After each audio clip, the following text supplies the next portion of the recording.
খবর শুনছেন বর্তমান কলকাতা সংবাদ ইউটিউব চ্যানেল থেকে। আজ জানাবো পশ্চিমবঙ্গ দেশ ও বিদেশের বাছাই করা 10টি তাজা খবর। আপনি যদি চ্যানেলে নতুন হয়ে থাকেন তাহলে অবশ্যই সাবস্ক্রাইব করুন, কারণ প্রতিদিনের সেরা খবর আপনার হাতের মধ্যে পৌঁছে দিতে আমরা আজ সাথে প্রস্তুত। শুরুতেই জানাবো সংবাদ শিরোনাম।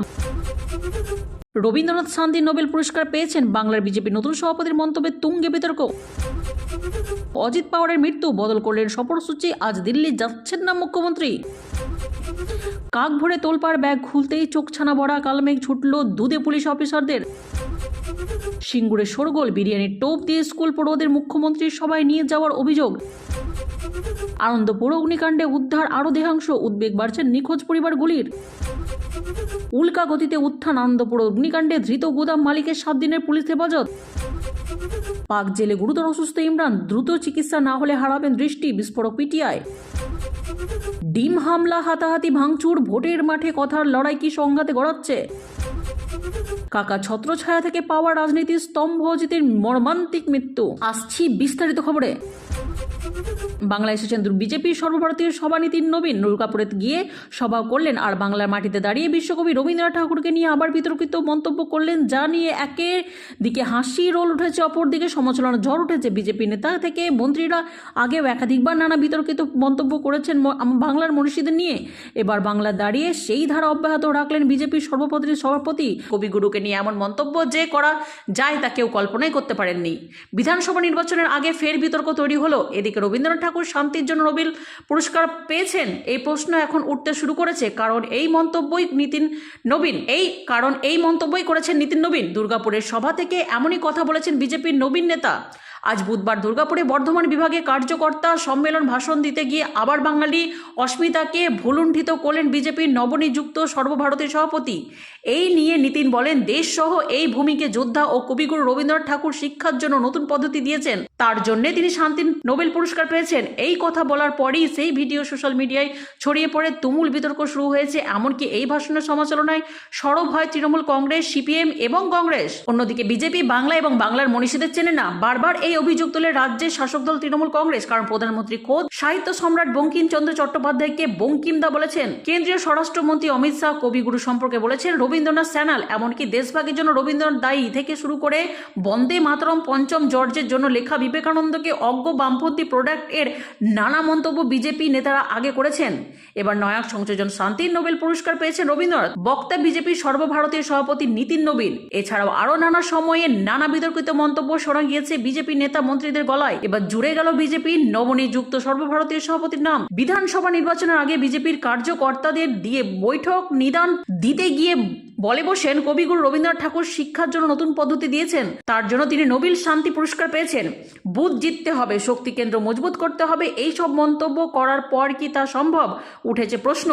উল্লেখ্য, রবীন্দ্রনাথ ঠাকুর শান্তি নয় বরং 1913 সালে সাহিত্য নোবেল পুরস্কার পেয়েছেন তার গীতাঞ্জলি কাব্যগ্রন্থের জন্য। রবীন্দ্রনাথ ঠাকুর প্রথম এশীয় হিসেবে 1913 সালে সাহিত্য নোবেল পুরস্কার পান।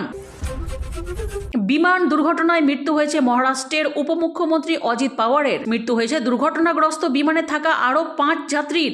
সেই খবর পেয়ে আপাতত দিল্লির সফর স্থগিত করলেন মুখ্যমন্ত্রী মমতা বন্দ্যোপাধ্যায়।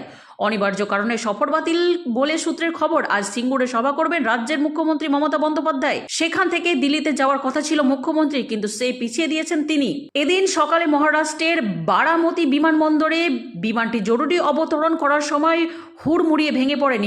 নির্বাচনী প্রচার সভায় যাওয়ার উদ্দেশ্যে ওই বিমান সওয়ার হয়েছিলেন মহারাষ্ট্রের উপমুখ্যমন্ত্রী তথা এনসিপি অজিত পাওয়ার, কিন্তু তার আগেই ঘটে যায় এই ভয়াবহ দুর্ঘটনা। বিমানটি ভেঙে পড়া মুহূর্তেই তাতে আগুন ধরে যায় বলে খবর। ইতিমধ্যে প্রকাশ্যে এসেছে বিমান দুর্ঘটনার কিছু ছবি ও ভিডিও। দুর্ঘটনার পর কালো ধোঁয়ার ছেয়ে যায় গোটা এলাকা, চারিদিকে ছড়িয়ে ছিটিয়ে পড়ে বিমান ধ্বংসাবশেষ। এই ঘটনার শোক প্রকাশের পাশাপাশি যথাযথ তদন্তে দাবি জানিয়েছেন মুখ্যমন্ত্রী মমতা বন্দ্যোপাধ্যায়। প্রসঙ্গত বুধবার সকালে সাংসদ অভিষেক বন্দ্যোপাধ্যায়ের দিল্লি রওনা হওয়ার কথা ছিল, তিনি যাননি বলে খবর। বৃহস্পতিবার অভিষেকের দিল্লি যাওয়ার কথা রয়েছে, সেটা এখনো অপরিবর্তিত। আজ সিঙ্গুরে সভা করবেন রাজ্যের মুখ্যমন্ত্রী মমতা বন্দ্যোপাধ্যায়। সেখান থেকে দিল্লিতে যাওয়ার কথা ছিল মুখ্যমন্ত্রী, কিন্তু সেই পিছিয়ে দিয়েছেন তিনি। এদিন সকালে মহারাষ্ট্রের বারামতি বিমানবন্দরে বিমানটি জরুরি অবতরণ করার সময় হুড়মুড়িয়ে ভেঙে পড়ে। নির্বাচনী প্রচার সভার যাওয়ার উদ্দেশ্যে ওই বিমানে সওয়ার হয়েছিলেন মহারাষ্ট্রের উপমুখ্যমন্ত্রী তথা এনসিপি প্রধান অজিত পাওয়ার, কিন্তু তার আগেই ঘটে যায় এই ভয়াবহ দুর্ঘটনা। বিমানটি ভেঙে পড়ায় মুহূর্তে তাতে আগুন ধরে যায় বলে খবর। নৌচালকের ছদ্মবেশে অভিনব কৌশল, বেআইনি আগ্নেয়াস্ত্র সহ ঝাড়খণ্ডের এক দুষ্কৃতীকে গ্রেফতার করল মালদা জেলা পুলিশ। বুধবার কাকভোরে কালিয়াচক থানা অন্তর্গত চরবাবুপুর এলাকার মাঝগঙ্গা থেকে নৌকার মধ্যে ওই যুবককে হাতে নাতে ধরা হয়। ধৃতের কাছ থেকে উদ্ধার হয়েছে 5টি 7mm পিস্তল, 5টি ম্যাগাজিন এবং 21 রাউন্ড তাজা কার্তুজ। বুধবার বিকেলে গোটা ঘটনা বিস্তারিত জানাতে মালদা জেলা পুলিশ সুপার অজিত বন্দ্যোপাধ্যায় সাংবাদিক বৈঠক করেন। তিনি জানান, ধৃতের নাম সাব্বির আলম, বয়স 21, তার বাড়ি ঝাড়খণ্ডের সাহেবগঞ্জ জেলার রাধানগর থানার রাজ্জাকটোলা এলাকায়। জেলা পুলিশ অফিসারের রামসারার নেতৃত্বে একটি বিশেষ টিম গঠন করেন এই অভিযান চালানো হয়। পুলিশ সূত্রে জানা গিয়েছে, ভোরবেলা গোপন সূত্রে খবর আসে যে ঝাড়খণ্ড থেকে একটি অস্ত্র পাচারকারী চক্র মালদার দিকে আসছে। সঙ্গে সঙ্গে জেলা পুলিশের একটি বিশেষ দল নৌচালক যাত্রী বেশ ধরে কালিয়াচক থানার চরবাবু এলাকায় পৌঁছায়। সেখান থেকে একটি যন্ত্রচালিত নৌকা নিয়ে তারা গঙ্গা নদী পার হয়ে ঝাড়খণ্ডের দিকে যায়। উল্লেখ, এই নদীপথ দিয়ে প্রতিদিন বহু মানুষ ঝাড়খণ্ড ও মালদার মধ্যে যাতায়াত করে। পুলিশ জানায়, নদীর ওপারে নৌকা ভিড়তেই কয়েকজন সাধারণ মানুষ যাত্রীর সঙ্গে কাঁধে ব্যাগ নিয়ে ওই যুবক নৌকায় ওঠে। নৌকায় তখন মাঝি ও যাত্রী সেজে 5 থেকে 6 জন পুলিশকর্মী উপস্থিত ছিলেন। যুবকের ব্যাগ তল্লাশি শুরু করেন পুলিশ আধিকারিকরা। তল্লাশিতে ব্যাগের ভেতর থেকে একের পর এক আগ্নেয়াস্ত্র উদ্ধার হয়। পুলিশ সুপার আরও জানান, ধৃতের সঙ্গে ঝাড়খণ্ডের আরও 2 জন দুষ্কৃতীর থাকার কথা ছিল, তবে তারা কোনোভাবে পালিয়ে যায় বলে অনুমান করা হচ্ছে। উদ্ধার হওয়া আগ্নেয়াস্ত্রগুলি মালদার কোথায় এবং কার কাছে পাচার করার পরিকল্পনা ছিল তা তদন্ত করে দেখা যাচ্ছে। এই ঘটনায় আরও কয়েকজনের নাম পুলিশের হাতে এসেছে বলে জানিয়েছেন তিনি। গোটা ঘটনার তদন্ত চলছে। সিঙ্গুরে মুখ্যমন্ত্রী মমতা বন্দ্যোপাধ্যায় সভা মঞ্চে রাজনৈতিক উত্তাপ, মাঠে জনসমাগম, আর সেই সভাকে ঘিরে বিতর্কের কেন্দ্রে উঠে এলো এক স্কুল। অভিযোগ, অভিভাবকদের না জানিয়ে নালিকুল দেশবন্ধু বাণী মন্দিরের পড়ুয়াদের স্কুল থেকে নিয়ে যাওয়া হয়েছিল মুখ্যমন্ত্রীর সভায়। ঘটনাটি সামনে আসতে এলাকায় শুরু হয়েছে তীব্র শোরগোল। অভিযোগ অনুযায়ী বুধবার স্কুল ছুটির পর পড়ুয়াদের নিতে হাজির হন অভিভাবকরা, কিন্তু তখনই বিস্ময়, স্কুল চত্বরে ছাত্রছাত্রী নেই। খোঁজ নিয়ে গিয়ে জানা যায় শিক্ষকরা তাদের নিয়ে গিয়েছেন সিঙ্গুরে মুখ্যমন্ত্রীর সভাস্থলে, অথচ এই কর্মসূচি সম্পর্কে অভিভাবকদের কাউকেই জানানো হয়নি বলে অভিযোগ। কিছুক্ষণ পরে পরিস্থিতি আরও ঘোলাটে হয়। ছাত্রদের নিয়ে স্কুলে ফেরেন শিক্ষকরা, পড়ুয়াদের হাতে তখন বিরিয়ানির প্যাকেট। এই দৃশ্য দেখেই ক্ষোভে ফেটে পড়েন অভিভাবকরা। স্কুল চত্বরে শুরু হয় বিক্ষোভ। প্রশ্ন ওঠে, রাজনৈতিক সভা ছাত্রদের নিয়ে যাওয়া কি শিক্ষকদের কাজ, তাও আবার অভিভাবকদের সম্মতি ছাড়া? অভিভাবক সুবীর হালদারের কণ্ঠে ছিল ক্ষোভ আর বিস্ময়। তিনি বলেন, বাম শাসনকালে বহু বামপন্থী শিক্ষক এই স্কুলে কাজ করেছেন, পরিচালনা সমিতির বামপন্থীর হাতেই ছিল, কিন্তু এমন ঘটনা কোনোদিনও দেখেনি। রাজনীতির জন্য স্কুল আর ছাত্রদের ব্যবহার করা এমন মেনে নেওয়া যায় না।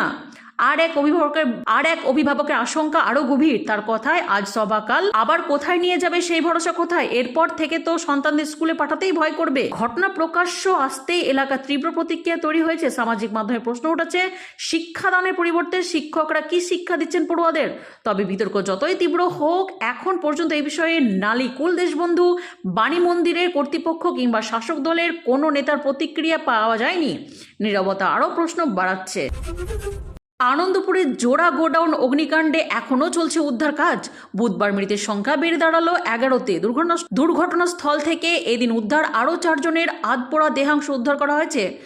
সরকারিভাবে এখনও নিখোঁজের সংখ্যা প্রায় 17। ময়নাতদন্তের জন্য তাদের দেহাংশগুলিকে কাঁটাপুকুর মর্গে পাঠানো হয়েছে, তবে আশঙ্কা করা হচ্ছে এখনও বাড়তে পারে মৃতের সংখ্যা। ঘটনার মঙ্গলবার রাত্রে গ্রেফতার করা হয়েছে ডেকোরেটার্স ব্যবসায়ী গঙ্গাধর দাসকে। বুধবার প্রাথমিক তদন্তের পর জানা গিয়েছে, শুরুতে আগুন লেগে ডেকোরেটরের গুদামে। এই সময় ভিতরে ছিলেন অনেকেই। তারা বিভিন্ন ধরনের কাজের সঙ্গে যুক্ত ছিলেন। কেউ কেউ ঘুমে আচ্ছন্ন ছিলেন, আবার কেউ কেউ গুদামের মধ্যে টুকিটাকি কাজে ব্যস্ত ছিলেন। ফলে আগুন লাগার পরে বেশ কয়েকজন বাইরে বেরোতে পারলেও আটকে পড়েন অনেকেই। আগুন নেভানোর পর যেসব জায়গা থেকে দেহাংশ পাওয়া যাচ্ছে তার সূত্র ধরেই অনুমান করা হচ্ছে বলে পুলিশ ও ফরেনসিক সূত্রে খবর। মুখ্যমন্ত্রী কথা রেখেছেন, ঘাটাল মাস্টার প্ল্যানের সূচনায় আপলু দেব মমতার ভূয়সী প্রশংসা। তবে অনেকের মতে পাশাপাশি গোডাউন দুটি দাহ পদার্থে ভরা ছিল।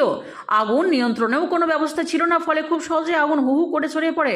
প্রসঙ্গত, মৃতদেহদের পরিবারকে আর্থিক সাহায্য করতে ইতিমধ্যে পরিবারের পিছু 10 লক্ষ করে টাকা ও চাকরি ব্যবস্থা করবে বলে ঘোষণা করেছেন রাজ্যের মুখ্যমন্ত্রী মমতা বন্দ্যোপাধ্যায়। মঙ্গলবার ঘটনাস্থল পরিদর্শন করতে গিয়ে ঘটনা যথাযথ তদন্ত নির্দেশ দিয়েছেন পুরমন্ত্রী ফিরহাদ হাকিম। আনন্দপুর অগ্নিকাণ্ডে গুদাম মালিকের গঙ্গাধর দাসকে 7 দিনে পুলিশ হেফাজতের নির্দেশ দিল আদালত। অগ্নিকাণ্ডের 48 ঘন্টা পর গঙ্গাধর আটক করেছিল পুলিশ। পরে বারুইপুর জেলা পুলিশের তরফে তাকে গ্রেফতারের কথা জানানো হয়। বুধবার আদালতে তোলা হয়েছিল ধৃতকে। এদিকে এখনও বেপাত্তা বহু, ফলে মৃতের সংখ্যা বাড়ার আশঙ্কা রয়েছে। রবিবার ভোর প্রায় 3টে নাগাদ মোমো কারখানা ও সংলগ্ন গুদামে আগুনের লেলিহান শিখা দেখতে পান আনন্দপুর এলাকার মানুষ। তারাই দমকল ও পুলিশে খবর দেন। দমকলের 12 ইঞ্চির ঘটনাস্থলে পৌঁছায়। যুদ্ধকালীন তৎপরতায় কাজ শুরু হয়। পরে আরও 4 ইঞ্চি ইঞ্জিন যায়। অবশেষে দেড় দিন পর দমকলের 16 ইঞ্চি ইঞ্জিনের তৎপরতায় মঙ্গলবার আগুন সম্পূর্ণ নিয়ন্ত্রণে আসে। অগ্নিকাণ্ডের পর থেকে বেপাত্তা ছিলেন গুদামের মালিক গঙ্গাধর দাস। তার হদিস পেতে পূর্ব মেদিনীপুরে হানা দেন পুলিশ। মঙ্গলবার সন্ধ্যের গুদাম মালিককে আটক করে নরেন্দ্রপুর থানায় পুলিশ। রাতে তাকে গ্রেফতার করা হয়। জানা গিয়েছে কার্যত উল্কা গতিতে উত্থান হয়েছিল গঙ্গাধরের। প্রথমে ছোট পরিসরে ডেকোরেটরের ব্যবস্থা শুরু করেছিলেন তিনি।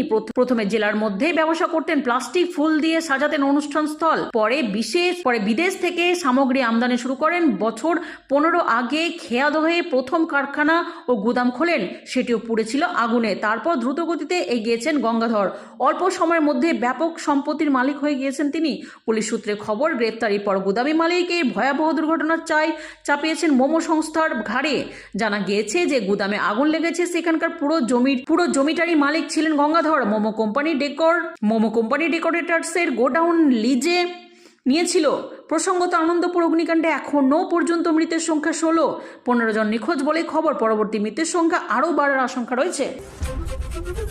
শাহবাজ সরকারের রোষানলে পড়ে জেলে জীবন কাটাচ্ছে পাকিস্তানের প্রাক্তন প্রধানমন্ত্রী ইমরান খানের। তার দল পাকিস্তান তেহরির ইনসাফের দাবি, আদিয়ালা জেলে ভয়ঙ্কর স্বাস্থ্য সংকটে ইমরান। গুরুতর অসুস্থ অবস্থায় ঠিকমতো চিকিৎসা হচ্ছে না তার। এমনটা চলতে থাকলে চিরতরে অন্ধ হয়ে যেতে পারেন তিনি। পিটিআই এর দাবি অনুযায়ী মেডিকেল রিপোর্টে জানা গেছে ইমরান খানের ডান চোখে সেন্ট্রাল রেটিনাল ভেন অ্যাক্লুশন রয়েছে, যা অত্যন্ত বিপজ্জনক। এর ফলে চোখের শিরায় ব্লকেজ তৈরি হয়। চিকিৎসকরা সতর্ক করেছেন, যদি এই অসুখের দ্রুত ও সঠিক চিকিৎসা না হয় তাহলে তিনি চিরতরে দৃষ্টিশক্তি হারাতে পারেন। এদিকে সবকিছু জানা সত্ত্বেও ইমরান খানের শারীরিক সংকট নিয়ে ছেলে খেলা করছে জেল কর্তৃপক্ষ। এই রোগে চিকিৎসার জন্য আধুনিক সুযোগ সুবিধা সম্পন্ন বিশেষ অপারেশন থিয়েটারের প্রয়োজন, অথচ কারাগারে চূড়ান্ত অব্যবস্থার মধ্যে চিকিৎসা করানো হচ্ছে তার, যার অর্থ বিষয়টিকে পুরোপুরি উপেক্ষা করছে সরকার। শুধু তাই নয়, ইমরানের দলের দাবি 2024 সালের অক্টোবর মাস থেকে ইমরানকে তার ব্যক্তিগত চিকিৎসকের সঙ্গে দেখা করতে দেওয়া হচ্ছে না। ইসলামাবাদ হাইকোর্টের নির্দেশের সত্ত্বেও তার কোনো স্বাস্থ্য পরীক্ষা করানো হয়নি।